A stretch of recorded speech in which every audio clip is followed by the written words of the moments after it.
So, Mark, we were talking about a proposal from Senator Sanders in the last segment.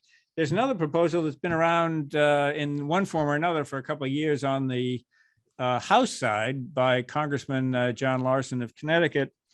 And at the Committee for Responsible Federal Budget, you had some good things to say about that proposal in its original form, but not so much good to say about the revised version. So I wanted to give you a chance to compare those two.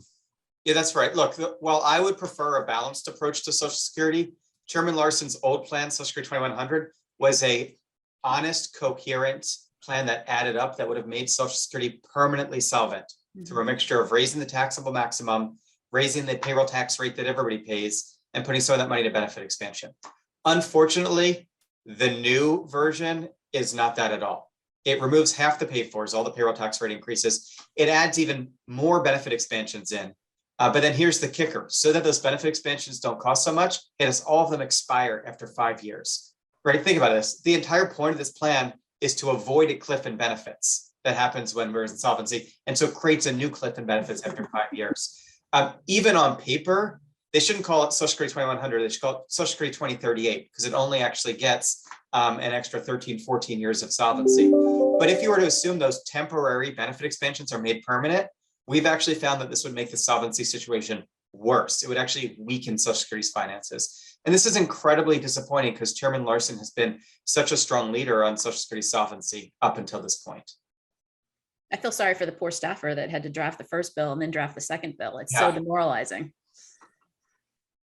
I mean, why would one do that? What the heck happened?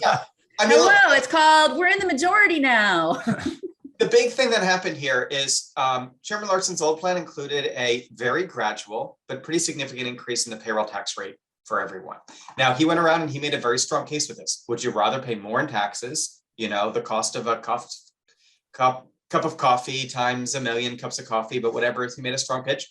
Or would you rather have less in benefits? And he said, I think people would rather pay more in taxes to get stronger benefits.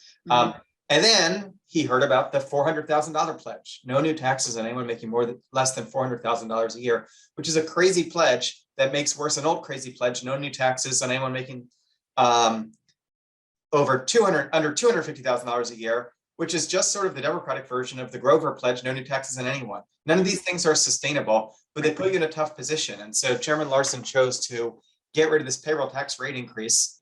And then I don't know why they started to add all these new benefit expansions, probably to get to the various advocates. And my guess is they looked at the math and saw that if they did all this, it would make solvency worse. That's not good. So they decided to just cut them off after 5 years and nobody will notice. But guess what? We did. It doesn't. I've been looking around. Neither of the bills that we've been talking about are probably going to go anywhere anytime soon. Hopefully. What strikes me is that the political atmosphere on Capitol Hill is so bad that there really aren't any bipartisan plans out there at the moment, are there, Mark? No, the last time we saw an actually bipartisan plan was the Conrad Lockhart Bipartisan Policy Center plan from 2016, which I actually thought was an excellent framework.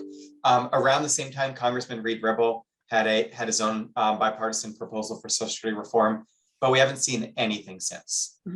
Yeah, those days of the bipartisan proposals are done. But I mean, that's what's going to be required if we're actually going to get anything done. I do want to take that back. There is huge bipartisan legislation on Social Security. It's called the Trust Act. It's not specifics, but Senator Manchin and Senator Romney and a bunch of Republicans and Democrats support this legislation that would create new rescue committees for Social Security, Medicare, and the Highway Trust Fund. There was a sort of a test vote on this in the budget resolution last year. And I've read the exact number, but I think it got over 70 senators in support